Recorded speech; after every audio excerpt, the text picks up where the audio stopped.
So we're going to explore whether or not the spirit realm, which is what I would argue these entities are, from the spirit realm, whether or not they exist in another dimension or parallel universe, if you will. Yeah. Or are they really just coexisting in our own reality, but we simply can't see them? And an analogy would be like everything under the ocean. They exist in the same laws of physics, the animals under the sea. Okay. Different varieties.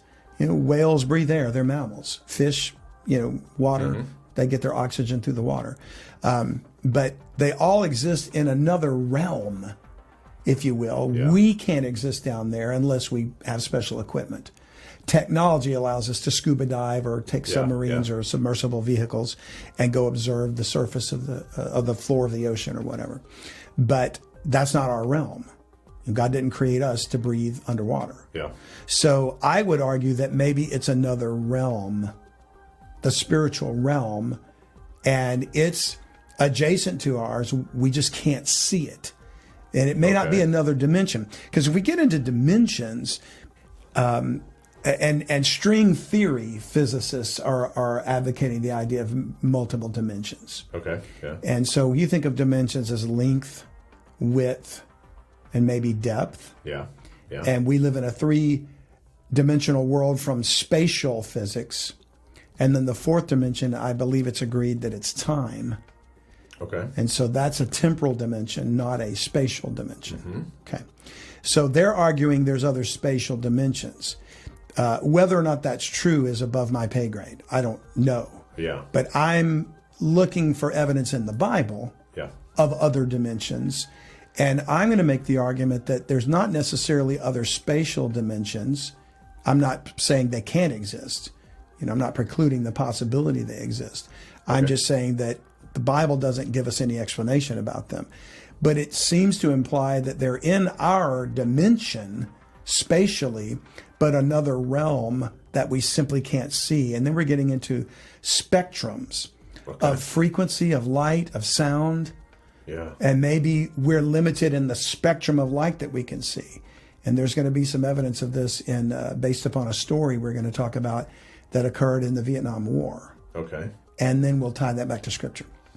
And then sounds, because you're going to talk about the spectrum of things you can see, but then also sound, because if these things are coexisting with us in another dimension. Yeah. I'm terrible at this, by the way, so that's going to be a hard one for me to understand all this stuff. Then there's also sounds that we can't hear that maybe they are making to go along with the things that we can or cannot see. There's sounds that maybe they're making that we can or cannot hear. I don't know. I would agree with that. I think you're onto for example, a dog whistle. Yeah. Dogs supposedly can hear higher frequencies than human beings can. So you can blow a whistle and there's nothing that comes out, but the dog's ears perk up. And so those are perhaps mundane examples. But how do you understand the realm of, we know there's ultraviolet, we know there's infrared, we know there's visual spectrums and frequencies that we can't hear, can't see. So could these beings operate in those frequencies? And is there a tie to the reason why there seems to be an initiative to change frequencies out there? Have you read on that? I'm thinking that the technology they possess allows them to come into our visual spectrum, if you will. Yeah. And might be explaining why, for example, video footage is so grainy often and like Bigfoots and blurry creatures, Yeah. Why is it always so blurry? Well, maybe because of the frequency manipulation of these beings. Wow. Yeah. And that could have something to do with it. And then special equipment such as radar in a pilot's aircraft, locking onto these tic-tac shaped objects. Maybe that's because they're trained to a frequency that allows them to see some That's things. interesting. Yeah. So we're going to dive into that.